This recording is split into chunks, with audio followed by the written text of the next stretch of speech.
আমতারেক খালি বলতেছে জামাত শিবির রাজাকার, জামাতরা রাজাকার। যখন স্বৈরাচার শেখ হাসিনা ক্ষমতায় ছিল তখন তো ঐতিহ্য জামাতের সাথে মিশতো, জামাতকে আপ্যায়ন করতো। আপনি আগের ভিডিও দেখেন আর এখনকার ভিডিও দেখেন, আমতারেক বলতেছে যে জামাত অলরেডি ভালো মানুষ, জামাত অলরেডি ভালো মানুষ। এবং বিবি নুরির কাহিনী দেখেন যে জামাত ক্ষমতায়, বিএনপি ক্ষমতায় আসলে দেশ চালাইতে পারবে না, কিন্তু জামাত ক্ষমতায় আসলে দেশ চালাইতে পারবে। তাহলে মানুষ পাল্টে যায়, মানে আমরা দেখতেছি আমরা মানুষ অটোমেটিক পাল্টে যাচ্ছি। এই আমতারেকও এক সময় জামাতকে এত পছন্দ করছে, তখন তার জনপ্রিয়তা দেখেন, তার লাইক দেখেন, কমেন্ট দেখেন, মানে আলহামদুলিল্লাহ ভালো।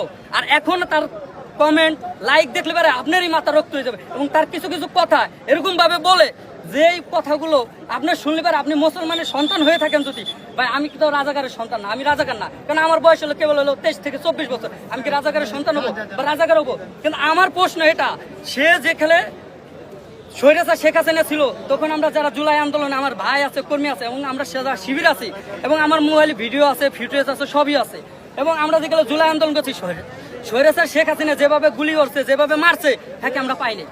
হ্যাঁ, হঠাৎ করে কি যেগুলো দেখছে পুলিশ মুলিশ সরে গেছে, হঠাৎ করে এখন বাস নিয়ে খাড়াই একটা ছবি তুলে ফেসবুকে ছাড়ে দিচ্ছে আমরা জুলাই আন্দোলনের লোক। হ্যাঁ, আমতারেক গেল সেই তারেক, বুঝতে পারছেন?